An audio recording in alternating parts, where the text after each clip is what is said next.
Hallelujah. सभी को जय मसीह की। खुदावंद यीशु मसीह आपको आशीष और बरकत है। आज के सुंदर समय के लिए जो खुदावंद ने हमें प्रदान किया, इसका धन्यवाद करता हूँ। हालेलुया। तो आज का संदेश है रोमियो 8 चैप्टर उसका 14वां वचन। उसके अंदर लिखा है, इसलिए जितने लोग परमेश्वर की आत्मा के चलाए चलते हुए ही परमेश्वर के पुत्र हैं। हालेलुया। कितने लोग कहते हैं कि मैं परमेश्वर का पुत्र हूँ या मैं पुत्री हूँ। इसकी गहराई थोड़ी है।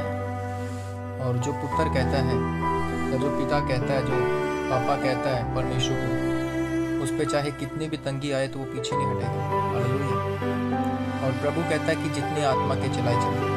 हालेलुया। कई लोग आत्मा के नहीं चलाए चलते, वो परमेश्वर को पिता कहते हैं। तो प्रभु उन लोगों को एक्सेप्ट नहीं करता।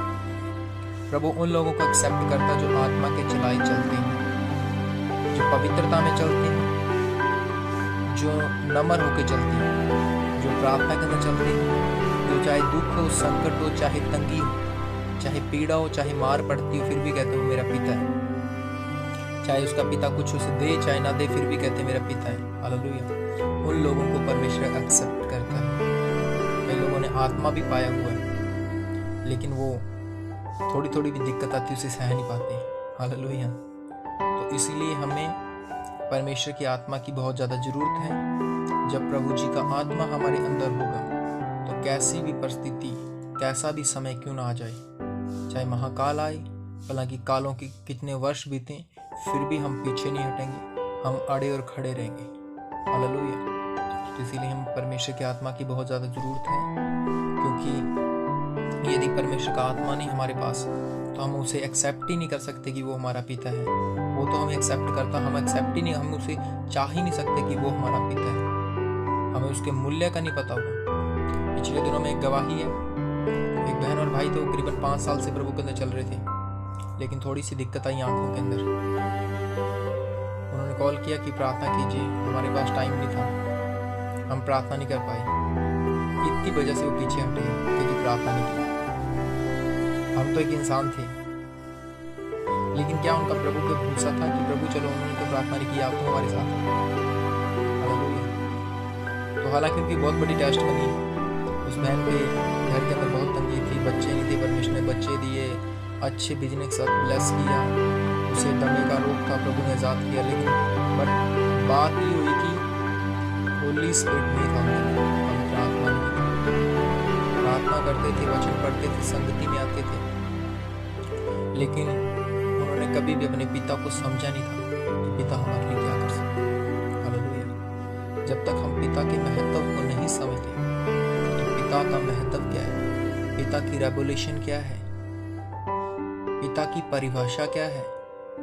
पिता खुद भूखा रह सकता है, पिता खुद तंगी में रह सकता है। पिता का एक ही दर्शन होता है कि मैं जाऊं और अपने बच्चों के लिए कमा के लेके आऊं। मेरा एक दोस्त है, पिछले दिनों में अभी वो 15 साल से शराब पीता था, अभी उसने छोड़ी है। तो मेरी उससे बात हुई, मैंने बोला तू तेरे बच्चों से प्रेम करता? क्या प्रेम करता हूँ अपने बच्चों से। सुबह 4 बजे निकलता हूँ घर से और रात को 8-9 बजे जाता हूँ और काम करता हूँ। और दारू पीता था मैं कि तू तेरे बच्चों से प्रेम नहीं करता, तेरे बच्चे तुझसे प्यार करते लेकिन तू नहीं करता। बोला कैसे? मैंने कहा यदि तू तेरे बच्चों से प्रेम करता तो ये शराब ना पीता था, क्योंकि तू सिर्फ अभी इतना जानता कि मेरे बच्चे, उनको खाना खिलाना और बस काम पे आना बस। तो उसने इस चीज़ को एक्सेप्ट किया और आज वो बंदा शराब छोड़ चुका जो 15 साल से पी रहा था। और उसके साथ साथ एक बंदे ने और भी छोड़ा जो वो भी 15 साल से पी रहा था। एक बंदे के जरिए दूसरा भी छोड़ गया, और जिस दूसरे बंदे ने छोड़ा उसके भाई को मेंटली दिक्कत थी 7-8 साल से, उसका भाई भी चंगा हुआ। और जब आप एक्चुअल में जब आप एक्सेप्ट करते, जब आपका ध्यान होता है कि सचमुच ये मेरा पिता है, उसे पता चला कि सचमुच मेरे बेटे बेटी तो मुझे पिता मानते, वो पड़ोसी को तो नहीं पापा कहते, मुझे पापा कहते, चाहे मैं शराब पीता, लेकिन क्या मैं उन्हें एक्सेप्ट करता हूँ? क्या उनकी इस चीज़ को मैं समझता हूँ? तो हमारा पिता तो कोई नशा भी नहीं करता, हमारा पिता तो हमें बहुतायत से हर चीज़ देने की ताकत रखता है। तो क्या हम उसे एक्सेप्ट करते हैं कि वो हमारा पिता है?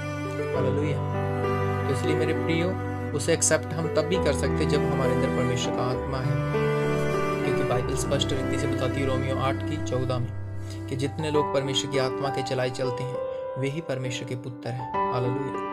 तो परमेश्वर के पुत्र की सबसे बड़ी खासियत क्या? उसके अंदर परमेश्वर का आत्मा है। वो ही परमेश्वर को हे अब्बा हे पिता कह सकता है। और जो हे अब्बा हे पिता कहता है, उसके ऊपर गरीबी आए, तंगी आए, चाहे कैसी भी मुसीबत आए, वो अड़ा और खड़ा रहेगा। हालेलुया।